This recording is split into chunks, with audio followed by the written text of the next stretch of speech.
Hey guys, welcome back to another video on the Inside Spurs channel. Hope you're still enjoying your Thursday. I don't know about you or where you are at the moment, but it is minging outside. Terrible, terrible weather. And my face with being all sunburnt does not suit what that weather is showing. So you can tell I've been on holiday. Let's talk about some outgoings. This is more of an outgoings video, okay? So if you don't want to see us having a good chance of winning and not having outgoings, you don't need to watch this, I promise, all right? Let's talk Ndombele. Let's talk Djed Spence. Let's talk Eric Dier, okay? They're talking about a few. And I think I've got one for Troy Parrott as well, but don't hold me to that. But we're going to start with Tanguy Ndombele. So this comes from Tuttosport, who've said that Inter Milan have turned their attention to signing Tottenham Hotspur midfielder Tanguy Ndombele. Despite a bright start under Spurs head coach Ange Postecoglou, he's grown unimpressed with the Frenchman's attitude and application as pre-season wore on, including his timekeeping. That second bit, we all know. Tardiness seemed to be the big thing with Tanguy. The one thing with Inter Milan that maybe this has some legs to is because obviously he was in the Serie A last year. Inter Milan got a good showing of him. They have seen him in the league. It's a tough one in Ndombele because of his contract, it's so hard to move him on. Because obviously, it's like in any business, if you sign a contract and you sign a deal that you're going to get paid X amount, you're never really going to say, no, I don't want to get paid X amount so I can leave. You 9 times out of 10 would stay there or say, pay me this and they're going to pay me that. You know, that sort of vibe. And it's hard to do. So, to be honest, the more I was like, sell him, get a few quid, which I know we've been asking for somewhere between 12 and 17 million. It might just be one of the things that you pull the trigger on and say, look, we're going to take a loan deal on him because we just want to at least save some money on his wages. Maybe he plays well, maybe he raises his value. It's hard because his contract is so big per week. It's so hard to actually get any real value for him now. We've definitely overpaid him. That's for sure. Now we're paying the price of it. And this is what a lot of big clubs sometimes have to deal with, is that they pay the price for giving contracts to players that shouldn't have happened. If you're not really aware of it, go have a look at Man United. They have a serious issue over the last 5 to 10 years of that. E.g. Phil Jones, 80 grand a week for 5 years. He played how many games? So, yeah, a difficult one with Tanguy. But let's talk Eric Dier. Because, obviously, he's, sort of said he wants to fight for his place in the team. He wants to fight for his place at the club. Doesn't want to leave. But he basically wants to run his contract down for a year and then leave on a free. But obviously, big championship coming next summer. And if he's not playing regular game time, he's not going to be in the squad for England, is he? So this comes from Ekrem Kanor, who says that Newcastle, Fulham and Wolves are interested in Tottenham's 29-year-old English centre-back, Eric Dier. I always thought Fulham... Well, I look at that list, I think Fulham still makes the most sense. Obviously, their situation with Tosin Adarabioyo, they're going to need a replacement. Where would you go and get a Prem-proven replacement who would do well at a mid-table team? It's Eric Dier.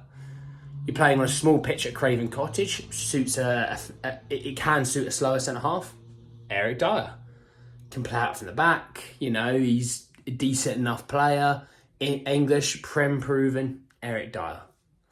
It always made sense to go to a lower in-the-table team. It just made so much sense, So there's that one. Now, with Djed Spence,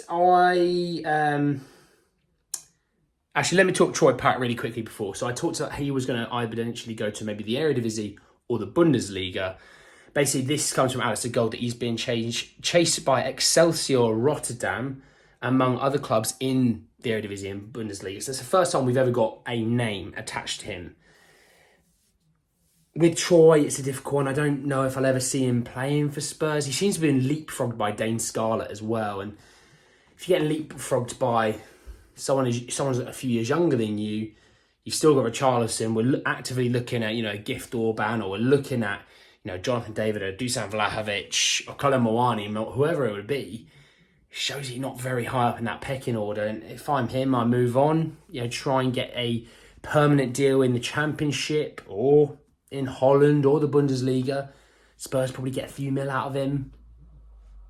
At least he's playing week in, week out. I just don't see it personally. I could be wrong, and I hope I am wrong. I hope he does very well if he was to leave, but I just don't see it. You know? Djed Spence. Not been a great time of things with Djed over the sort of his first season. Had quite a few injuries, niggles, things like that. And so this comes from Alistair Gold again, who said that Djed Spencer has interest from clubs in the Championship and Italy, but is understood to be currently unsure about leaving the Premier League. Basically, he wants to move within the Premier League. Don't blame him. Like I said in previous videos, I like his confidence. But there also has been reports coming out that he has no interest in the Premier League, especially when Forest are signing Montiel. That's another one off the table. It's a difficult one. You know, a Championship move would be great as long as the team, you know, with this sort of situation, you want to be able to send him to a team that can play football, can knock it around, because he's going to be going into a Spurs system who can play football, can knock it around. I would say I see him toward the Bundesliga, because evidently Emerson and Pedro Porro are your number ones and number twos. 1A, 1B, whatever you want to think about, whoever you want there to be there. The other one's right behind them, right? He seems to be third and a distant third. He's sort of just a bit name player on the bench. And when Ange wants players to go out the door so we can bring players in that he really, truly wants, this seems to be an obvious loan deal, if I'm honest. I don't see him being sold. I see it being a loan deal. I don't see his wages being crazy, so you should be looking to get the wages off your books for the year as well. One of those loans with an option to buy. It doesn't have to be an obligation. It's different with other players. Other players would be the obligation. But with a player like Djed, you kind of want to see what you've got there. You know, it's like Joe Rodon. You wanted to see what you've got there, you know. Again, hopefully Joe gets a lot of game time in the Championship, being obviously a massive old season they have. And Djed Spence going there maybe isn't the worst thing in the world, but I personally want to see him in the Bundesliga, you know, really attacking league. Really want him to basically be within a system that suits what we're trying to do here, you know. But we shall see. But yeah, anyway, guys, that's the end of the video. I will try and have one more out. The next one is very, very interesting. You are going to want to stick around for that one, I promise you. But drop a like on this video if you did enjoy it. Hit me in the comment section below. You know, really around the outgoing situation. It doesn't have to be just on, you know, Djed Spence, Eric Dier, Troy Parrott, and Tanguy Ndombele. It could be on a big old list of names. Okay. Next video will be more of an incoming as well as an outgoing situation, so there's a bit more of a variety in that across that one.